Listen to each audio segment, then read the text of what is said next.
Welcome back to Talk Horror to Me, the only horror movie review podcast that knows when to combine long distance and local. With that being said, and before we bring on Carly and Brooke, let's see what we're talking about tonight.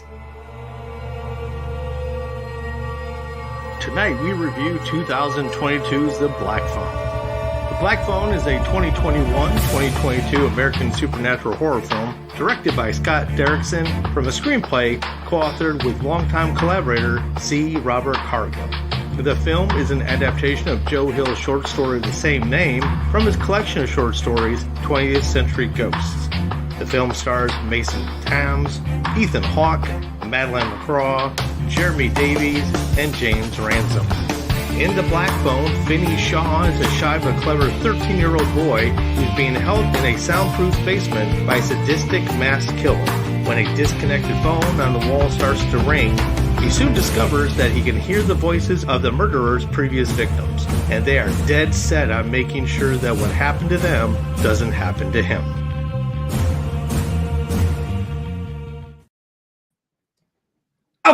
Welcome. Hey, ladies. How you doing? Oh, wonderful. How are you? I'm fantastic. Who picked this scary AF movie? Me.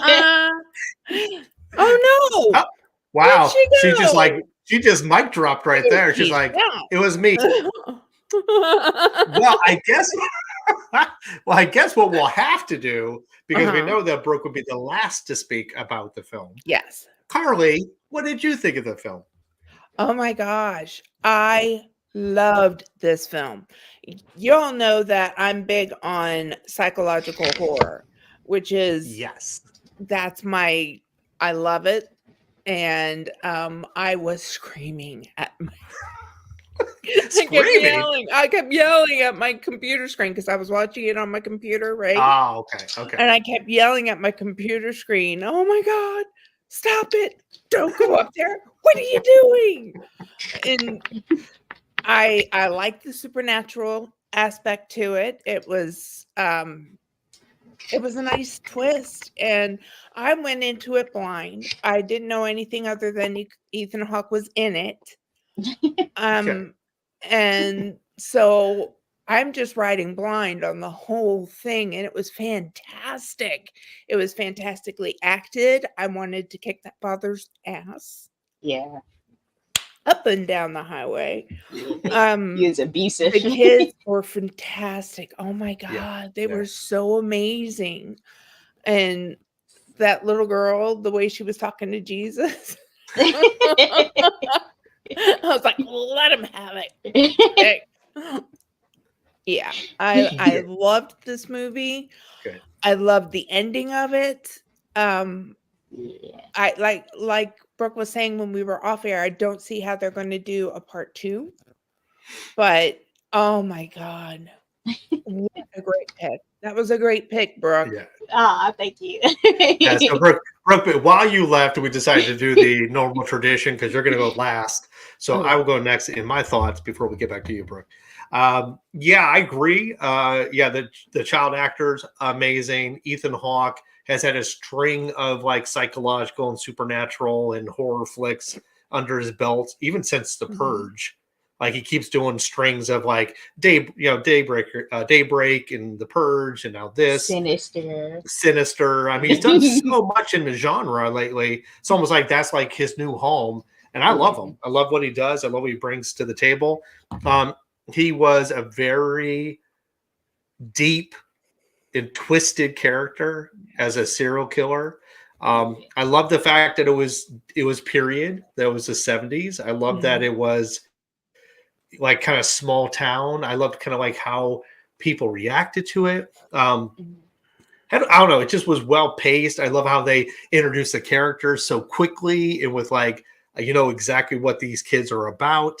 I hated the father, but I understood the father because of what happened to the mother, even though it's kind of hidden. We don't get a lot out of it, but we know that the mother and daughter have the same kind of skill.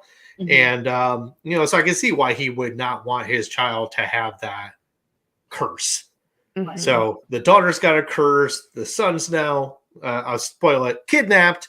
And the fact that that black phone was ringing off the hook, fantastic. Yes. I loved how they introduced the characters behind the phone. I love the weird, like, keep making all these little things happen, even though like none of them like separately would work, but somehow at the end it all came together. And I just loved like the mask. The mask was so creepy. And to see him act, to see Ethan Hawke act behind it is just testament to how good he is as well. That being said, I don't want to go off the rails because I could just go on and on. Brooke, you picked this film, so what did you think? I love this movie. It's one of my top 10 movies. I like the backstories on the children, like you said, like it shows each one of the children's backstories of when they was younger and how they got kidnapped by the grabber. I love that aspect of it. Sorry, my computer. Stop, Coraline. Okay. And then I love that she was having flashbacks and she found out where her brother was. Like, and then at the end when she seen her brother, that made me cry. Like she ran straight to her brother. I was like, oh. But yeah, it was so good. So everything good about it. And how he had two houses. He had one for where he killed him and then one where he tortured him. Like, I honestly, because I went into it blind, I was thinking that with it starting in the 70s that you were going to see like these kids grown up.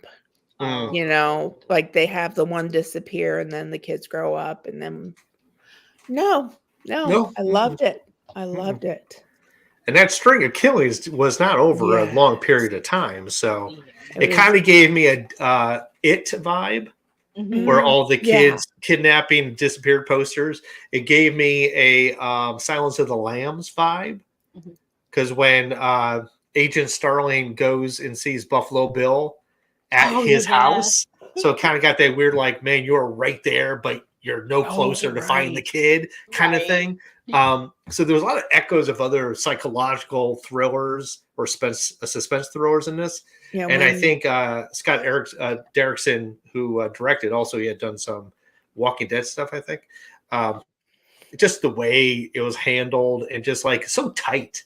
Like every scene was like perfectly edited. Like I love how Gwen was like how she was with the cops in the principal's office. Yeah. And I was like, and you knew that was the 70s because I'm like, aren't you supposed to have a parent or guardian in the room with cops interviewing some kid in third period? So wait, in the 70s they didn't have that happen? No, not at all. You're like, oh yeah, the principal's here. You Gwen, language Gwen. Language Gwen. It was amazing. So that being said, let's pro con this thing right off the bat.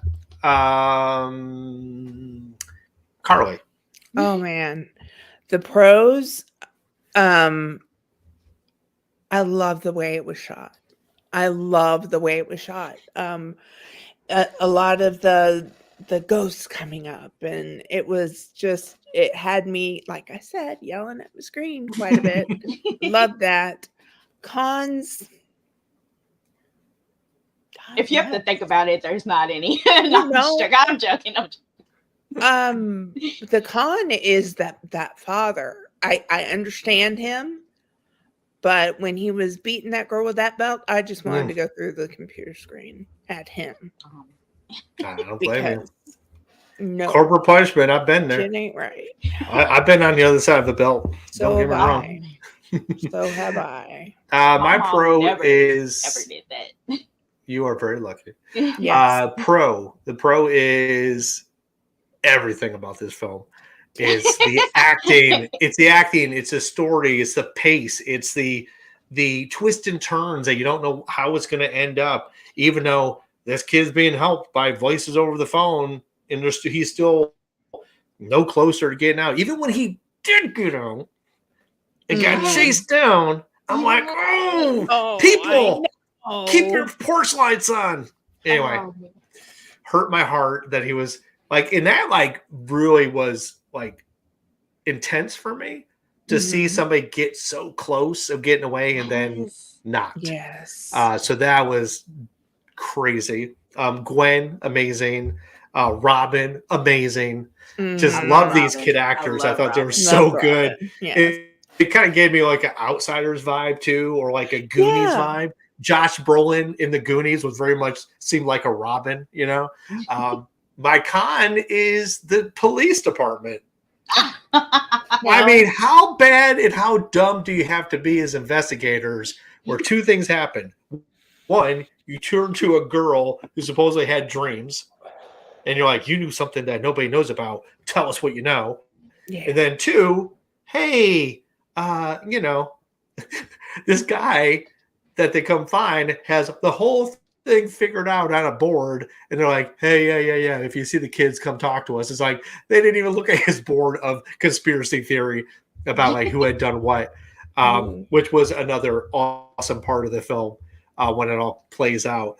But yeah, just the bumbling police department. It's just like the ineptitude seemed even beyond real in terms of really? You guys are that bad at your job. I know it's a small town, but damn, you're bad at this. Man. Yeah.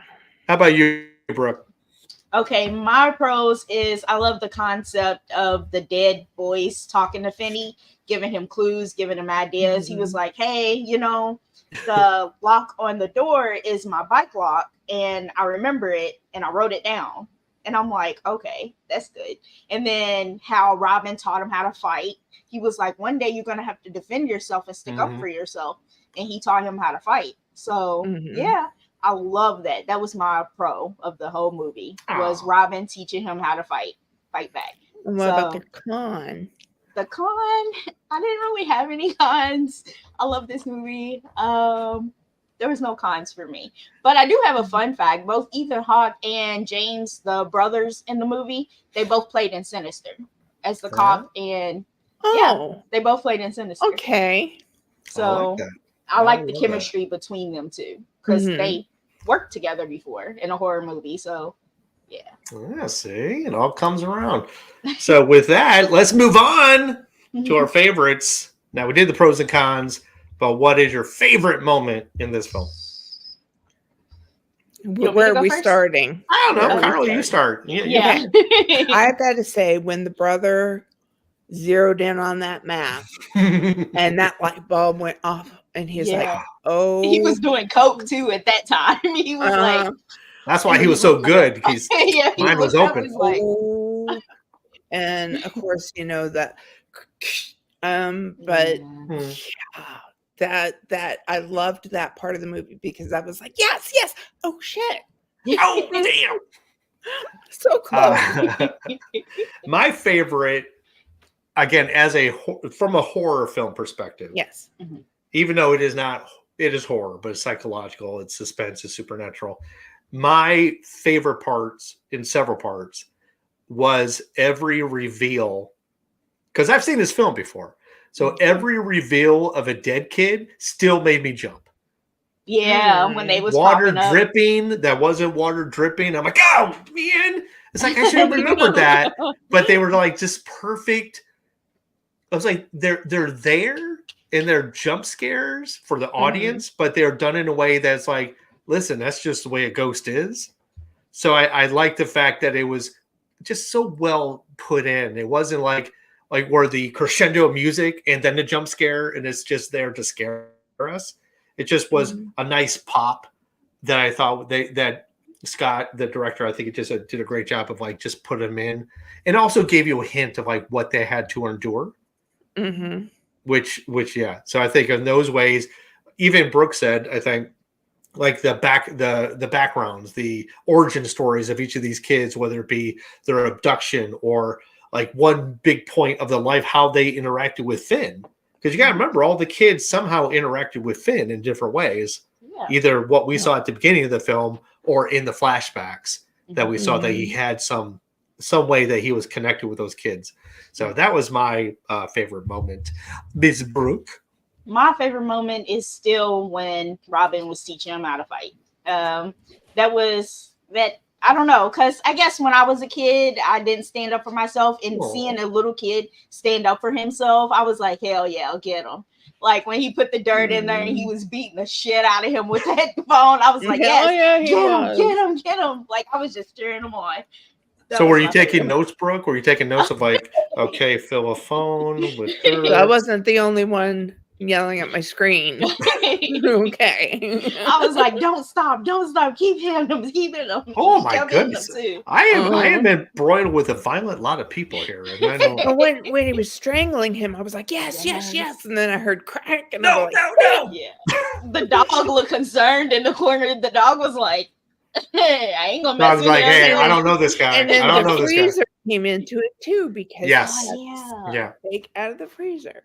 I mean, but he was a beautiful dog. I will tell you that. Yeah. I just want to mush his face. He's so cute. He was cute.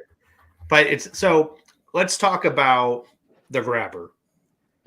Because as we learned early on in this film, he also heard the phone ringing in the basement. That may have been ripped out of the cord might have been ripped out. Maybe he did it. Now I know he soundproofed the basement. But I don't know. I got this weird feeling, and maybe we'll find this out in the next one. Was he like abused there himself by his own parents? It almost sounded like it from a few of the things that he said. It almost sounded like it, but there's no way to know because I mean, we can always know. Go ahead, Brooke. I feel like he was abused as a child and sexually abused as a child because he kept calling them like naughty boys. He kept calling every boy that he kidnapped a naughty boy. He was like, "Oh, you're a naughty boy," and I'm like, "Who says that to a kid?" But, well, I mean, the way you said it made it sound like the Lost Boys, the naughty boys. It's like, but if you're like a really stern father, why are you being such a naughty boy? It's like it's the way you say it. So we hear it in a very like kind of even tone. Like, even the paper boy says, don't go up there because he wants you to play, he wants to call you a naughty boy. And it just seemed very even. But just the fact of watching Ethan Hawke sitting bare-chested on a kitchen chair in a kitchen with a belt in his mask, it just was so creepy. And he's not even doing anything but sitting there. But the fact that he's waiting for Finney to come upstairs to take his punishment. That is some psychological scarring that man had. Yeah. I like how he warned him. He warned him over the phone. He was like, don't go upstairs. Don't go upstairs because he'll beat you. He'll beat you until you cry and he'll keep beating you. And I'm like, and then you go to the next step. Yeah. Like if you don't play his game, he can't go to the next step. Yeah. So amazing. I love it. I love the mask. I was telling you both off air, I want to do some wiki to find out like if there's more about the mask other than being just a really cool prop. Because it was so versatile. It had like different bottom halves and the top half, and the fact that like when he was watching Finney sleep, that was really interesting too. That he was just in the corner with the door open, watching Finney sleep. Yeah, it's just strange. Just his performance was so nuanced, and the way his voice changed when he was being super kind, and then just like instantly went into like rage mode. Yeah. He did fantastic in this movie. He did. Yeah, I think Ethan Hawke, while he's been in a lot of things, I think is still underrated in so many things. Yeah. My opinion. Yeah. But with that, because that's only my opinion, we need to know how we're going to rate this. So, Brooke, pick for us who's going first to describe how we're rating this film. I'll pick you. Oh, man, I was not ready. I'm going to give this, there's so many ways we could go with this, but I'm going to go with what Brooke seems to think is the most important part of this film, which is I give this a full 5, step forward, step back, step forward, swing. You took mine. Yes. That's the price you pay for going last. Carly. I am giving it a solid 5, just like you. Astronaut with flashlights. Oh, that was my second one. That's what he stabbed him with. Yeah, that was good. And it was very versatile, that little NASA phone flashlight thing. So, Brooke. Okay, of course. I'm going to rate it 5. Finn's arms are mint. Oh yeah. Mint. Yeah. Yes. That's what he That kept was actually saying. a better poll, I think. It Oh. also was like I love that how that came back so quickly. I think that was Bruce, right? Was that Yep. Bruce? Yeah, it was Yep, Bruce. Where he Bruce. kept saying your arm is mint, your arm is mint. It was just like really like it got to me that he just kept repeating this like seemingly meaningless word or phrase. Mhm. It's like, how's this all going to come together other than you recognizing that that's who the kid is? Yeah. And also, and I don't think Gwen, I mean, she was so fantastic in this film. And as much as you both hate, and we all hate the father, I think he He did did a such a fantastic job. spectacular job, the actor. Even at the end when he's explaining to Gwen, when she's like, Dad, I got a question for you. And he's like, oh, yeah, sure. Like his change in his behavior was a lot less aggressive. But, I mean, it's something that I think we've all seen. Maybe not in our own personal lives, but we've all seen people like that who are just so hateful to the world for what it's done to them or what's going on with them, and the fact that they thought he thought Gwen pointed the police at him. Yeah. I mean, that is somebody who is not well in his own head.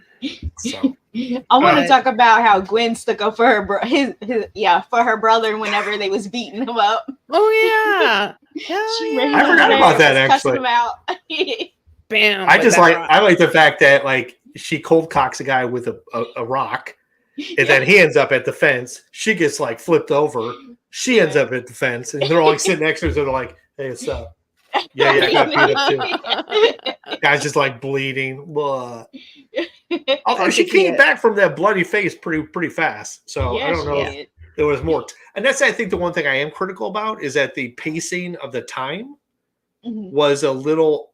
I wasn't really sure how much time had passed between things happening.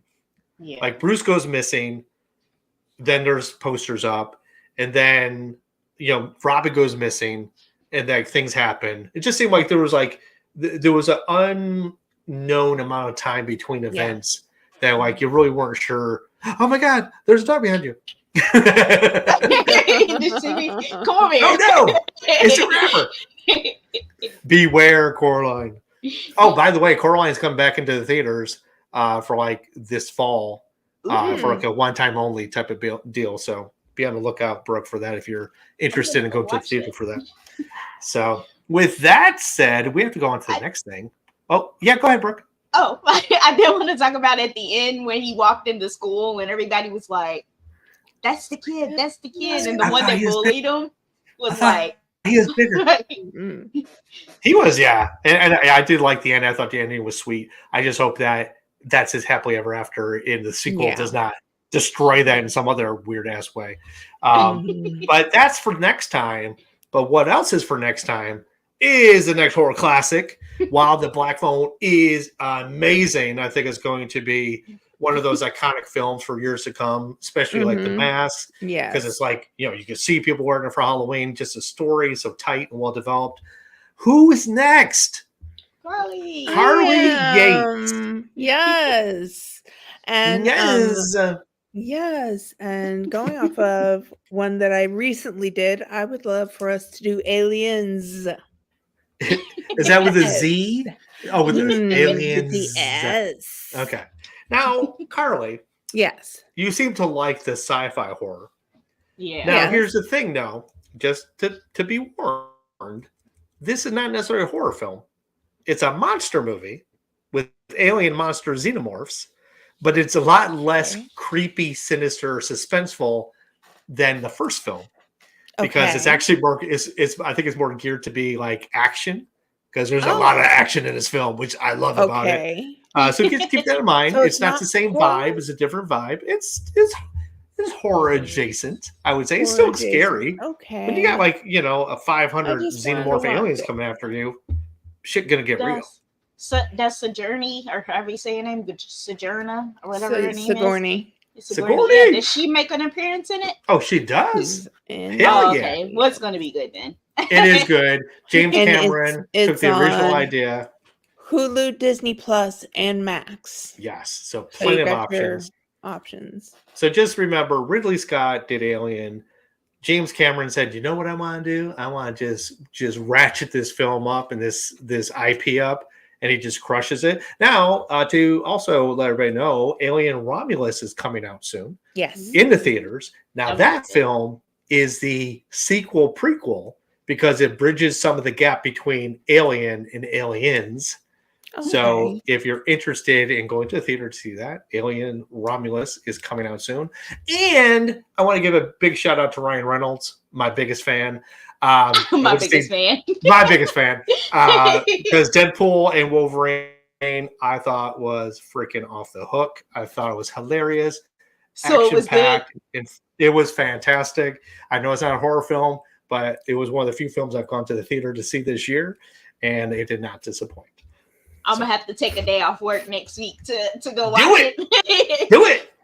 Hopefully, you know more about the franchises than you know. There are things about other franchise pieces that you have to know to get the reference, but it was really good. So, but next week, Aliens with an S, which is James Cameron's, I think 82, 84. Which again I loved. It was one of the first R-rated films I was allowed to go see as a child. My dad had to take me because I wasn't of age yet. So, but my mom's was The Exorcist. She was like, she was like, your grandmother was too scared to let you go see it, to let her go see it. But she went to go see it together with her. That was her first horror movie. I love that. I love it. I love it.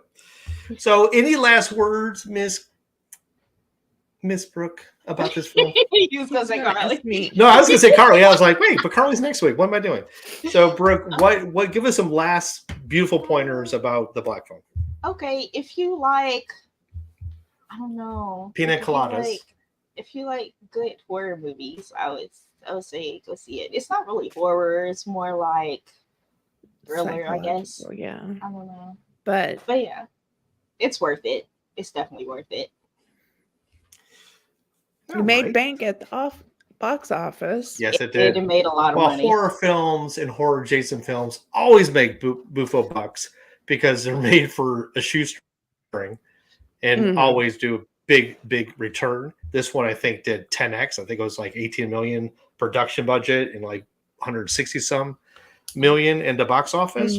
So yeah, it was well done. The fact that it's getting a sequel, the all three of us are like, how are they going to make a sequel? Yeah. The fact that they're considering it and somehow it's still going to have Ethan Hawke, still have Scott Derrickson attached, means that they love this property enough to like keep going with it.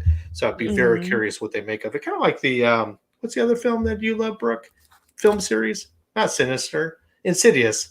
Like it's made a career of making sequels and prequels and just building on the franchise, almost like the Conjuring franchise. It just, if you love it and you keep building on it, you can't but succeed, honestly.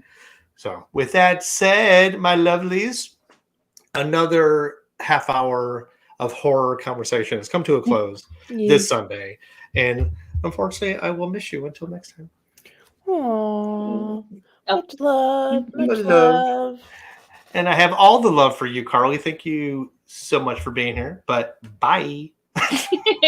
And Brooke, even though you had internet problems, we love you. And we will always cover for you until you get back online. So love to you. Bye. And to all our amazing followers and everybody who loves talking horror, we're always here for you every Sunday. And just remember, we're always here to scare you later. Bye.